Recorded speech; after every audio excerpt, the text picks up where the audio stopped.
Every small town has a street like Maple Street. You know the one, quiet, lined with aging trees that stretch over the sidewalks like sleepy guardians. Kids ride their bikes past white picket fences. Neighbors wave as they water their gardens, and a local bakery fills the air with the smell of warm cinnamon every morning. But on the edge of this perfect postcard was a shadow most people tried to ignore. His name was Leo. No one really knew where he came from. Some said he showed up one winter, curled up near the bus stop with nothing but a torn jacket and a threadbare backpack. Others claimed they'd seen him sneaking behind a bakery at dawn, catching steam off the vents just to warm his fingers.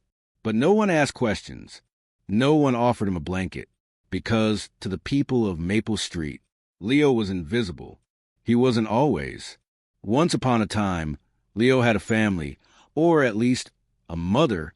She used to call him my little lion. He remembered how her hands felt like home when they brushed through his messy hair.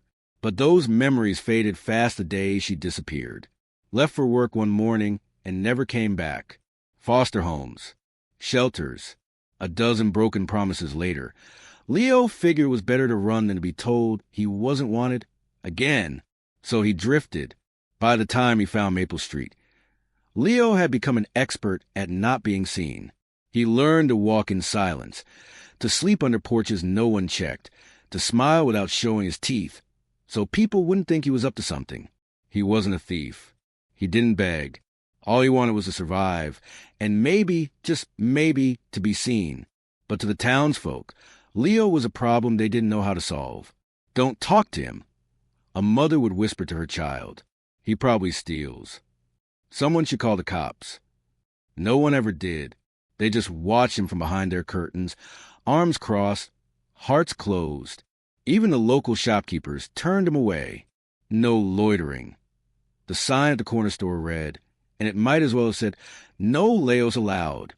But Leo never got angry. Not once. Because he understood something most grown-ups forget. When people are scared, they forget how to be kind. So he kept his head down. He picked up trash in the park when no one was looking.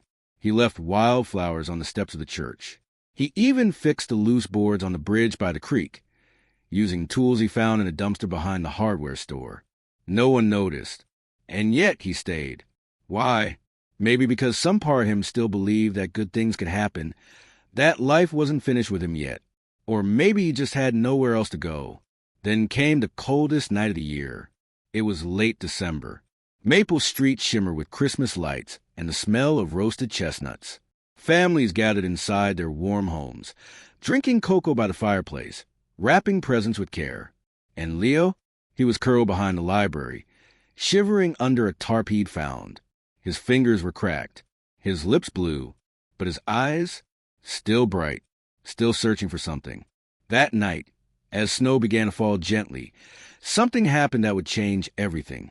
But that part of the story comes later. Right now, what matters is this. Leo wasn't just a boy on the edge of town. He was a mirror, one that showed Maple Street who they truly were. And maybe, just maybe, it was time they finally saw him. The snow was falling heavier now. Thick, soft flakes danced through the streetlights like confetti from a party Leo wasn't invited to. Huddled under his tarp near the library's back door, Leo pulled his thin jacket tighter. It didn't help much. The cold had a way of creeping in, through fabric, through skin, through bones. But Leo wasn't thinking about that. He was thinking about the bakery trash. It was Friday. Fridays meant leftover cinnamon rolls, the slightly burnt ones the owner always tossed at closing. If he was lucky, he'd get there before the raccoons. If not, well, he'd learn to share. He shuffled through the back alleys, boots soaked, face red from wind. The world around him was glowing with joy. Twinkling lights, laughter behind windows, the clink of silverware on dinner plates. But outside, Leo moved like a ghost. Behind the bakery, he reached the familiar green dumpster. It groaned as he pushed it open, a waft of sweet, stale air rushing out. He scanned the contents quickly. Paper bags, empty boxes, and yes, a small tray of rolls still wrapped in plastic. Victory. As he reached in to grab it, something shiny caught his eye. At first, he thought it was a bottle cap, but when he pulled it out, his heart skipped. It was a ring, not the cheap kind. This one was heavy, golden, with a small sapphire stone set in the center. It was scratched, worn with time, but still beautiful. Inside, tiny letters were engraved in a neat script, TH and MH forever. Leo stared at it for a long moment, his breath fogging up in the cold. He could have pocketed it. He could have traded it to the pawn shop 2 towns over for enough money to buy food, maybe even a cheap motel for a night. No one would ever know, but something in his chest tugged at him. That engraving, the word forever. It didn't look like a ring someone would just throw away. It looked like something lost, something that once mattered. Leo had never owned anything that mattered. He knew the weight of things people leave behind. So he made a decision. The next morning, as the town slowly woke up under a blanket of snow, Leo stood at the town square, the ring tucked safely in his pocket. He had spent most of the night just holding it, running his fingers over the tiny lettering, imagining who it belonged to. There was an old bulletin board outside the grocery store. He pinned a note on it using a broken pencil stub he kept in his bag. Found. Gold ring with blue stone. Looks important. If it's yours, describe it and I'll return it. No tricks. Just wanted to go home. L. He didn't expect much. But word spreads fast in small towns. By lunchtime, people were talking. A ring? Found by that boy? Some scoffed, said it was a scam. Others were curious. A few kind souls tried to thank Leo for being honest, but he just shrugged. It's not mine, he said simply. Didn't feel right to keep it. That afternoon, an older woman approached him near the bench by the library. She was bundled up in a thick wool coat, her face lined with time and loss. "Can I see the ring, dear?" she asked gently. Leo pulled it from his pocket and handed it over without hesitation. Her hands trembled as she turned it over. Then her eyes filled with tears. This belonged to Margaret Harper," she whispered. "She was my sister-in-law. Passed away 3 years ago. Her husband, Thomas, lost it last spring. He thought it was gone forever." Leo didn't say anything, just nodded. "He still talks to her, you know," the woman continued, clutching the ring. "Every morning. Thinks she can hear him through the snow." A moment later, she added, "Come with me, please." The Harper estate was on the edge of town, a grand old house that looked like it belonged in a movie. Leo had passed it before, but never dared go near. Now, standing at the heavy oak door, he felt small. The woman knocked. After a minute, the door opened, and there stood Thomas Harper. He looked exactly how Leo imagined a rich man would look. Tall, serious, dressed in a sweater that probably cost more than Leo had seen in a year, until he saw the ring in her hand. His face changed. Time slowed. His knees gave out. He sank into the doorway, eyes wide, mouth open, but no words came. Just tears. Quiet, trembling tears. Leo stepped back, unsure. But Mr. Harper looked up. "Where'd you find this?" he asked, voice breaking. Leo told him everything. The dumpster, the bakery, the note. He didn't expect anything in return. When he finished, Mr. Harper nodded slowly, then did something no one had done to Leo in a very long time. He hugged him, not politely, not awkwardly, but with both arms tightly, like someone hugging the last memory of someone they loved. "This was my wife's ring," he said. "I gave it to her when we had nothing. Just 2 young dreamers with more hope than sense. She wore it every day. I lost it in the garden after she passed. I thought it was a sign I should move on." He looked down at Leo, his voice firm now. "But you found it. You brought her back to me." Leo didn't know what to say. He just nodded, overwhelmed. That night, for the first time in a long time, Leo didn't sleep under a tarp.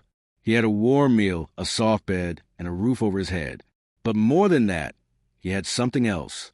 A feeling that maybe, just maybe, he wasn't invisible anymore. And it all started with a ring in the trash and a boy who still believed in doing the right thing, even when no one was watching. For the first time in what felt like forever, Leo woke up in a real bed. The mattress was soft. The sheets smelled like lavender. There was a heater humming gently in the corner. Outside the window, snowflakes danced quietly through the morning light, and for a brief moment, Leo let himself believe this might be a new beginning. Thomas Harper had insisted he stay the night after returning the ring. "It's the least I can do," he'd said, his eyes still glassy with gratitude. Over dinner, Leo told Mr. Harper about his life, in fragments, about the shelters, the streets, the people who never saw him. He didn't want pity. He just wanted someone to know he existed. Mr. Harper listened in silence, nodding gently, never interrupting. When Leo finished, the old man simply placed a hand on his shoulder and said, "You're not alone anymore." But mornings have a strange way of revealing things that nights try to hide. When Leo walked downstairs, he noticed a shift immediately. Mr. Harper was sitting at the kitchen table with another man, tall, stiff, suit and tie kind of guy with thin lips and a colder stare. His name was Martin, and he introduced himself as Thomas's nephew. Leo tried to smile. "Good morning." Martin didn't smile back. "Uncle Tom," Martin said, not taking his eyes off Leo, "we need to talk. In private." Thomas hesitated, but nodded. Leo stepped out onto the back porch to give him space, but the walls were thin, and words travel. "You can't just take in some street kid because he found a ring," Martin said sharply. "For all we know, he stole it. Or worse, he's conning you." "He's not," Thomas replied firmly. "He's a good kid. You don't know him." "I know enough. He's not family." Those last words hit Leo like ice water down his spine. He stood outside for what felt like hours. The snow had stopped, but the cold remained. When Thomas came out to find him, Leo didn't say much. Just looked at the man who'd shown him warmth and asked quietly, "Should I go?" Thomas shook his head, but the truth was already settling in Leo's chest. Not everyone would be happy he was here. Later that day, Thomas drove Leo into town. They stopped at the diner, got pancakes, talked about old jazz records and the best places to watch sunsets. For a while, it almost felt like family. But when they stepped back out into the street, the whispers began. "That's the boy, right? The one who sleeps behind the library? Why is he with Mr. Harper? Did he rob him or something?" Leo kept his head down. He'd heard it all before, but this time it stung more, because now he had something to lose. Back at the estate, things didn't improve. Martin had clearly made up his mind. He avoided Leo entirely, except to occasionally throw sharp glances his way. He began visiting more often, talking to Thomas in hushed tones, watching Leo like a hawk. And then one evening, Leo overheard a phone call that shattered everything. Martin was pacing the study, not knowing Leo was just down the hall. "If he gets close to Uncle Tom, the will might change," Martin said into the phone. "He's not even related to us. We can't let some homeless stray waltz in and inherit the Harper name." The words burned. Leo clenched his fists, not because he wanted money, not because he wanted a name.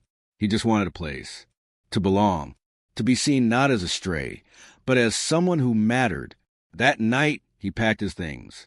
Not much, just a tattered backpack, the scarf Mr. Harper had given him, and a small drawing he'd made of the ring, just to remember. He left a note on the kitchen table. "Thank you for seeing me, but I don't want to cause trouble. You were the first person who made me feel like I had a home again.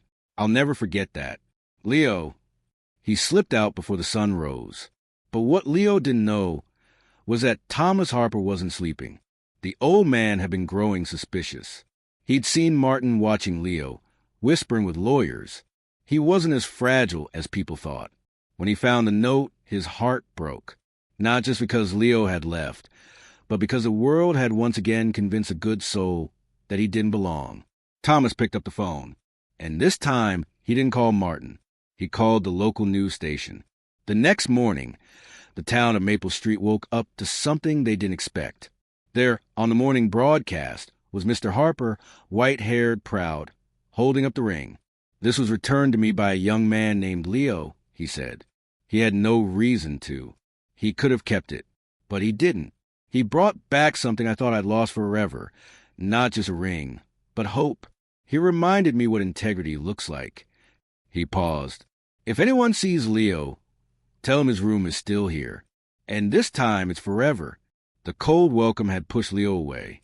But the truth was, he'd already changed the heart of a man who hadn't smiled in years. And now, without even realizing it, Leo had begun to change an entire town. Snow had returned to the quiet streets of Maple Street. It coated the rooftops like icing on gingerbread houses and lined the sidewalks with a soft, muffled hush. But for the first time in years, something warmer than winter lights began to glow across the village. It started with a broadcast. Mr. Thomas Harper's voice had poured into every living room that morning, every diner, every small-town hardware store and hair salon. And though it was just a few short minutes, the impact was seismic.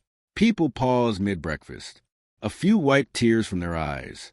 Others simply sat in stunned silence, because what the town's most respected man had just done was something they'd forgotten how to do: believe in someone who had nothing. Leo reminded me what integrity looks like, Mr. Harper had said. He brought back something I thought I'd lost forever. Not just a ring, but hope. And just like that, Leo was no longer invisible. At first, it was a local librarian, Mrs. Callahan, who spoke up. She posted a photo of Leo, drawn from memory, on the community bulletin board with a note underneath. If anyone sees this young man, let him know he's welcome to warm up inside any time. Free hot cocoa. Then came the bakery down on 5th Street. A chalkboard outside read, Leo's Loaf, fresh bread for the boy who brought back honor. All proceeds from the sales would go toward a local fund started in Leo's name. Even the high school art class joined in. Students painted murals of kindness and second chances, inspired by the boy who gave back a treasure he could have sold in a heartbeat. The whispers had changed. No longer cruel. No longer cold. They now sounded like, that Leo kid, I hope he's okay. You think he needs a place to stay? We owe him an apology. And the most surprising whisper of all came from Martin. It had been a week since Leo disappeared. Mr. Harper had searched the shelters, walked through snow-covered parks, talked to bus drivers, gas station attendants, anyone who might have seen a small, scrappy boy with big eyes and a quiet heart. Nothing. One morning, while sipping tea near the fire, Harper was surprised to see Martin walk through the door, not in his usual tailored suit, but in jeans and a coat dusted with snow. I watched the news piece, Martin said, his voice low. Didn't expect you to go public like that. Harper looked at him over the rim of his mug.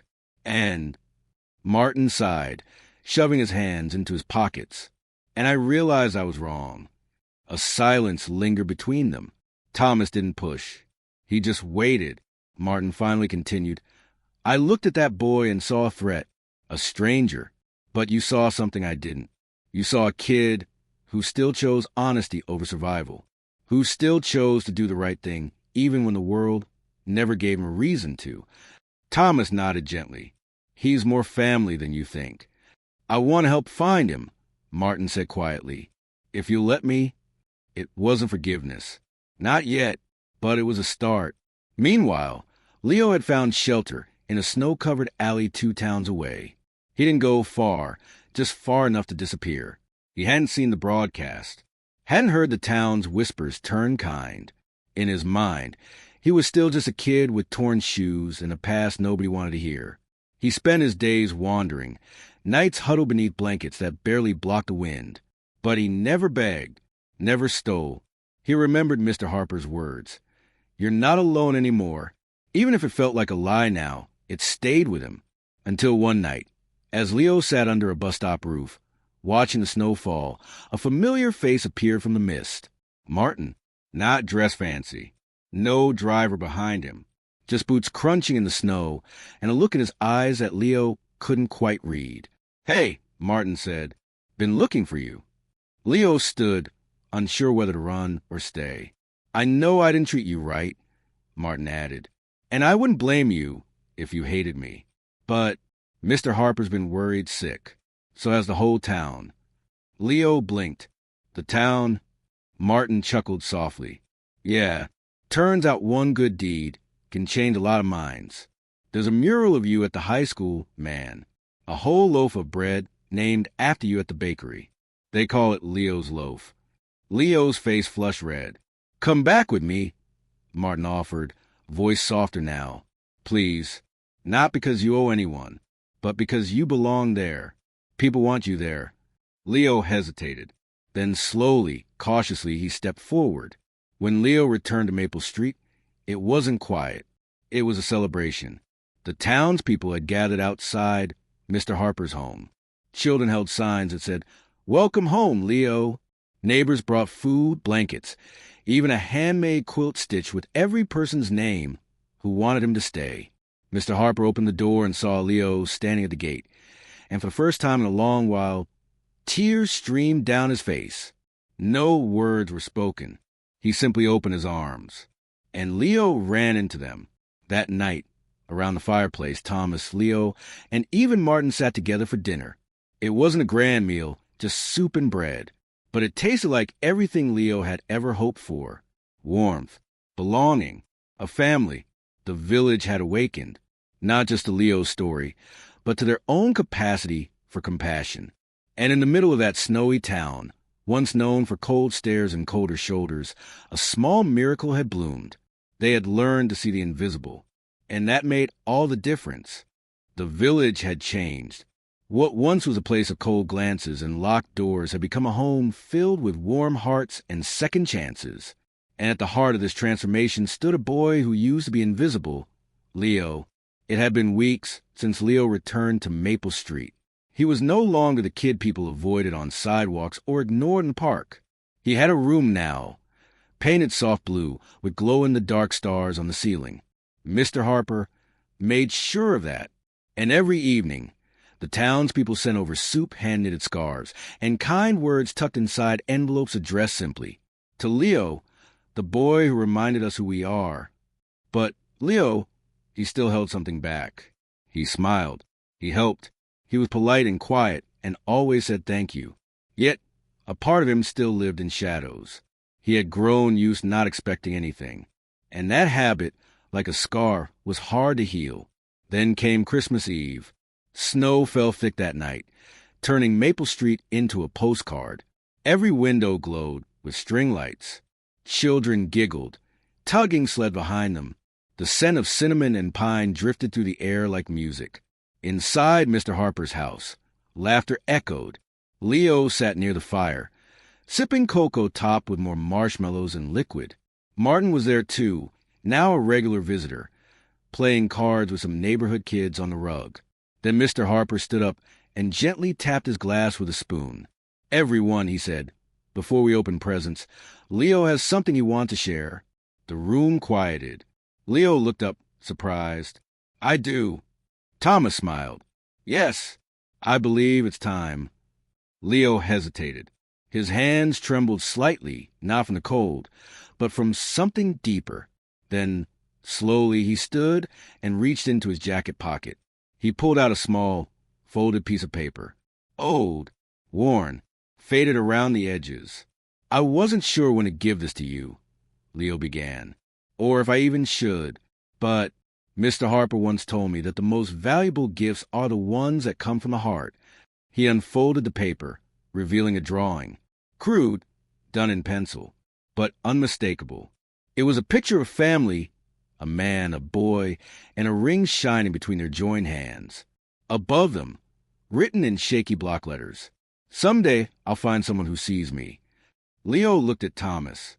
"I drew this when I was 7, before I ended up on the streets. Back then, I didn't even know what hope was supposed to feel like, but I imagined it would look something like this." The room fell silent. Leo handed the paper to Thomas, who took it with both hands as if it were made of glass. His lips parted, but no words came out, only tears. Real, raw tears. And he wasn't the only one. Mrs. Callahan from the library pressed a tissue to her eyes. One of the kids sniffled. Even Martin blinked fast and looked away. Because this wasn't just a child's drawing. It was a lifeline, a window into what Leo had been carrying all those years, alone, unheard, unseen. And now, finally it was being seen. Mr. Harper knelt in front of Leo. "You've given me many gifts," he said, voice thick with emotion. "But this one I will treasure above all." He turned the paper over. On the back, written in the same shaky pencil, If you find this, it means I didn't give up. And that's when the room truly broke. People wept, not just for Leo, but for every time they walked past someone like him without looking, for every judgment they passed too quickly, for every time they failed to ask, "Are you okay?" Leo's gift wasn't gold. It wasn't grand. It was a reminder that even a child, abandoned and alone, could still choose hope. And that hope, when shared, could bring an entire community back to life. Later that night, as the guests trickled out and snow piled gently on the porch, Thomas and Leo sat side by side in silence. The fire crackled softly between them. "I'm proud of you," Thomas whispered, "not just for giving the ring back, but for trusting us with your story." Leo leaned his head on Thomas's shoulder. "Thank you for seeing me." Thomas smiled, resting a hand on Leo's back. "Thank you for reminding us to look." Outside, the streetlights glowed like halos in the snow. And inside, in the quiet heart of a home once filled with silence, now filled with healing, Leo drifted off to sleep. Not just safe, not just warm, but finally home.